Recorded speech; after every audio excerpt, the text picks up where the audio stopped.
but you know what it is? It's Your Resume Sucks, episode 11. I'm Andre Harden. I'm Goalie Green. Hey, and we're coming at you with more content. We've been away for a while.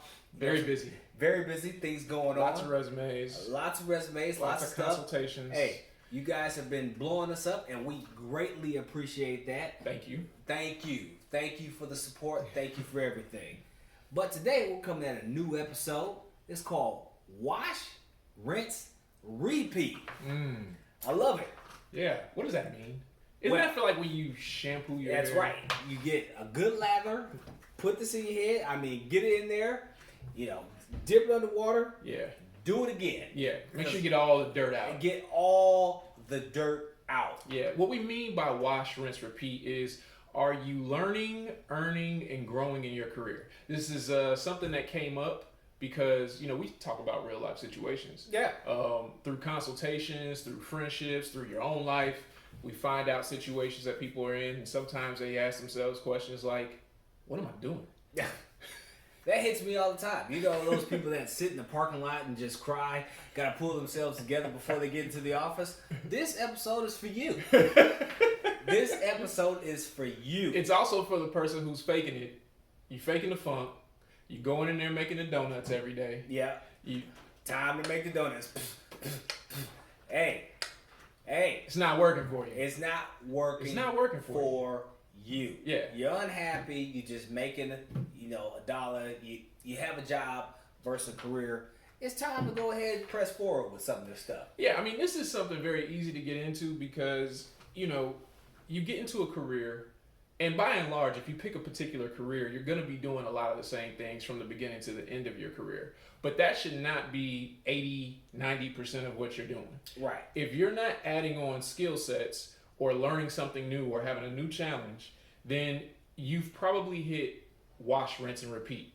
And you've probably done it a little too early. So that's what I think people need to be thinking about when you're looking at your job. Hey, when we hit wash, rinse, repeat, what are you doing at your job? Is it redundant? Are you learning, earning? Are you getting more projects? Are you expanding your horizon? Are you expanding your skill set? If not, it may be time to look at something else. Yeah. Because in the process of your career, you start to learn throughout the years what you don't want. And it's easier to say what I don't want than what I do want. And some people have a harder time figuring out what they do want. But I can easily tell you what I don't want. That's a good point. Because I think sometimes people get overwhelmed. Like if you've actually been in a career for 10 years and you've been doing the same thing and you wake up one day and you're like, I don't know what I'm doing. I don't know where I'm going. I don't feel like I'm growing. I'm not increasing my pay. I'm not increasing my brain think. You're confused. You don't know how to shift, how to transfer those skills. So you have to start with, what don't you want? What don't you like? Some people it's going to be, I don't like big companies. I don't like small companies. I don't like big teams. Yeah. I don't like dealing with goalie. So anywhere goalie goes, I know I do not want to be. Yeah. And that's easy for me to put on my list. Easy thing to figure out. Now, when you have that, then you have to scale it back and say, what am I going to obtain? What am I not going to be flexible on, which is the next point. But what is my must have? What am I not going to give up on? Maybe salary. No position under this, don't even talk to me about. And you better stick to your guns. Yeah. I mean, that's definitely true. I mean, once you figure out what you don't want, then you got to figure out what are you going to give up? Because in order to change something, you have to change things that you're doing. Yeah. So you're probably contributing to the issue that you have. It's very few times that you're going to have an issue and it's never your fault. You're probably contributing to it. So what are you willing to give up? What are you willing to change in order to make the situation different? Do you need to learn a new skill? Do you need to change companies? Do you need to change teams within the same company?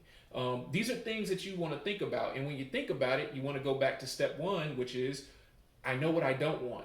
After you've been in a career for a period of time, we all know there are certain things that we don't want. Some of them are because we just hate them, we despise them. Right. Other ones are because you have a better understanding of who you are as a business professional. Now, a lot of you are going to take this information and be like that kid, and you say, don't touch the stove, and the kid still touches the stove because they need to test this theory out. Yeah. And by and large, I know somebody's going to be like, those guys don't know what they're talking about. Yep. The stove is hot. But any tidbit that we can leave with you, know what you don't want. Okay? People do that with the pros and cons chart, when they figure out opportunities, companies to go with.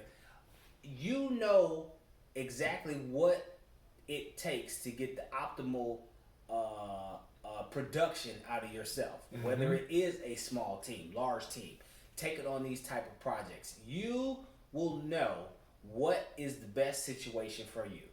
And working with what you don't want, sometimes it's easier about what you do want, because there's a lot of companies that will throw this type of Kool-Aid at you and will shove it down your throat like, oh man, this is tasty.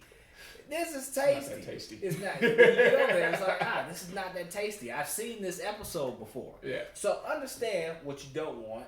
Understand. Don't be the donkey chasing the carrot. Understand that it's larger than the money. Okay, money's good. I'm not saying that. Get your fair share, boo boo. Yeah. But it's not all about the money. It's not. It's not all about that. Don't let them blind you with all this other stuff. Get to the good, bad, and the ugly, and understand and sort through it. What you do want, don't want, but understand what you don't want, because that's going to be a determining factor for you. Yeah, that's going to be the key to getting to figure out what you do want. So you recap. I know what I don't want. What am I willing to give up or change? Then you have, what do I have to have in order for me to feel good about what it is that I'm doing? You can make money doing a lot of things. So I don't want people to run with it's not about the money thing. Yes, we know you got to pay bills. Yeah, we got to pay bills. You want to make more money every year. That makes sense. But if you make all your decisions based on the money, you're going to find yourself in bad situations because you're going to always be acquiescing. Is that a word? Yeah. Acquiesce. I know acquiesce is, but it's acquiesce. Anyway, you're In going to always... It's a word. It's a word. It's a word acquiescing. You're always going to be acquiescing to whatever anybody else wants from you. And that's a problem, because you're going to find yourself in some compromising situations. And I know compromise is a word. Oh, yeah. I'm a wordsmith. That is a word. I can verify that. I tell you. And I can tell you that you need to stick to your guns. I know there's a lot of times, hard times, where you got like, oh man, I gotta take what I can get, blah, blah, blah. But in your searches and when you're interviewing people, again, most people are in the mind frame that the company is interviewing me. Okay?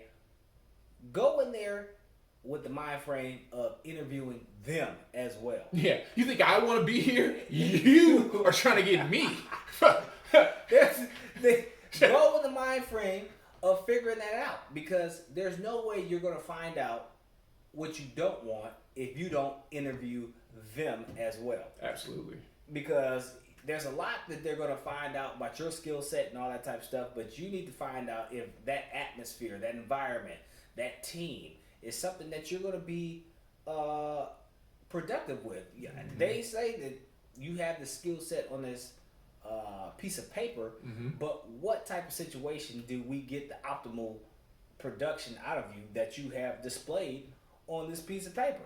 And if you don't find out from the interview, guess what? We're going to be interviewing again, because they're going to find out real quick that you're not going to be able to do what you said you were able to do. Yeah. Given the situation. Yeah, and vice versa. I mean, like, if you go in an interview and you're being sold on the fact that it's a family-oriented company and it's a team environment and, we pay for performance, and you get in there, nobody wants to work with you. Yeah. It's not family. You hit your marks, but you don't get extra payment for performance.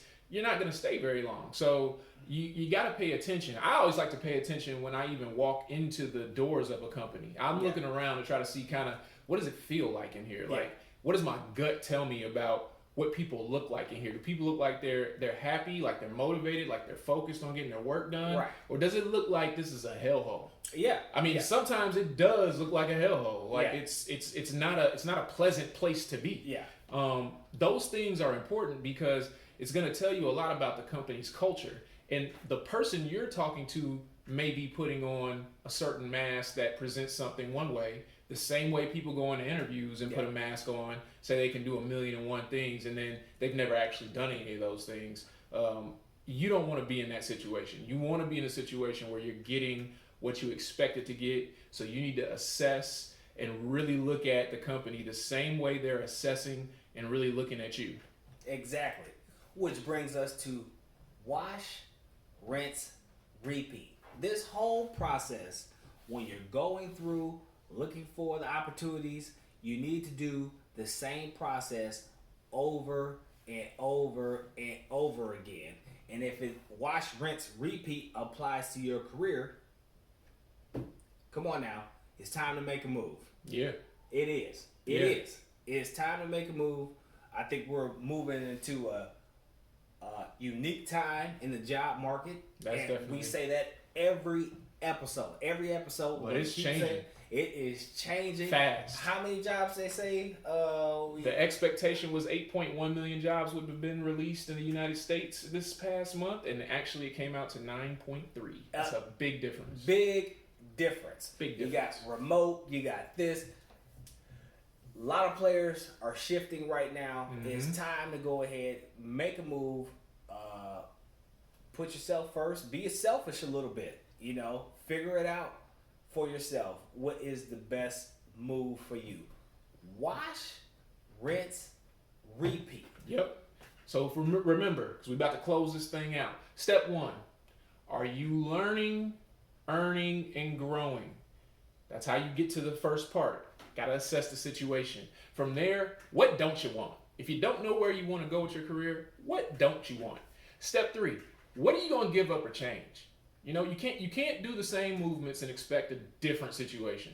What are you willing to give up and change? Your next step is going to be, what are your must-haves? And then, as Andre likes to say, the final nail in the coffin is step 5. Stick to the plan. And let me just say one thing about sticking to the plan before I go.